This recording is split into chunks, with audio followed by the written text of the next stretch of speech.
Investors who buy low PE stocks should tend to make more in the long run.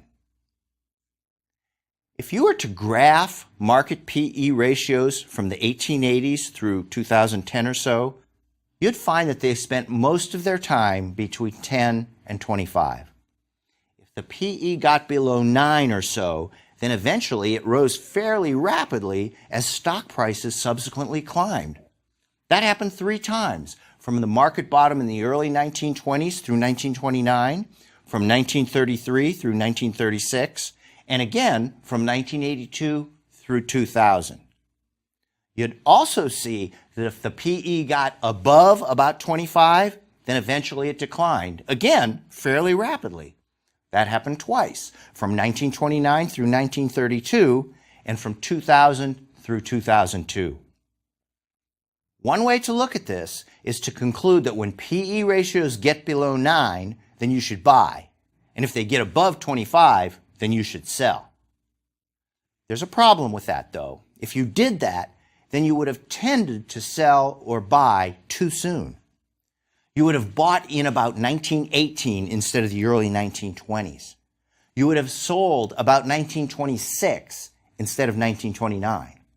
You'd have bought about a year early instead of hitting the sweet spot of 1933, and you'd have sold in about 1995 or 1996, way before the declines began in 2000. That's looking at the dark side, and I won't blame you if you decide to look on the bright side. Using this PE trading rule did tend to find the market turning points, at least within a couple of years.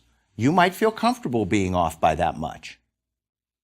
Whether you decide to look on the bright side or the dark side, though, remember the disclaimer. Past performance is not necessarily indicative of future performance.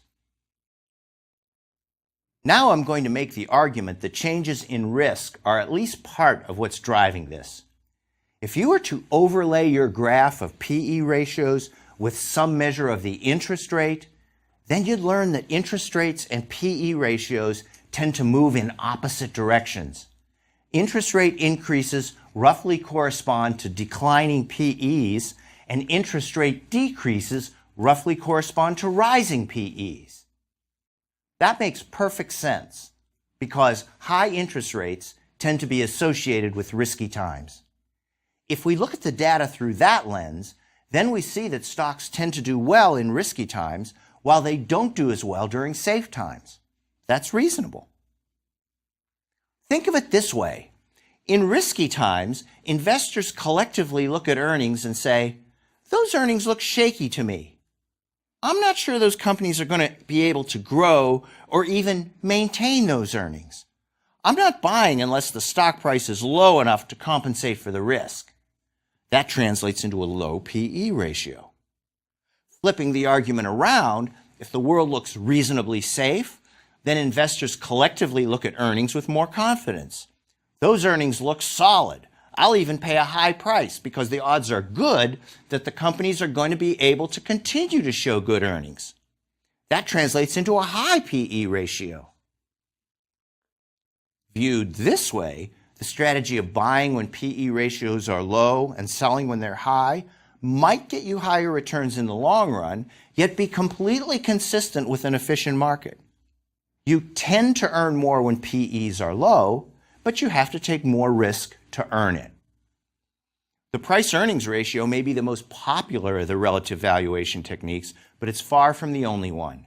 Some analysts prefer the price-to-cash flow ratio. Some like the price-to-dividend ratio. And some favor the price-to-book value ratio, which is often called the market-to-book ratio. The idea behind these is the same as for the PE ratio. For example, the price-to-cash flow ratio reflects the amount that the market will pay for $1 of cash flow. One place to get cash flow information is from a statement that public companies have to file quarterly called the 10Q, or the Statement of Cash Flows. You can get these from the company or online. Search for Free Edgar, one word, on the SEC's website. Analysts know that using book values has lots of problems. First, book values are based on historical values of assets and liabilities, which may not reflect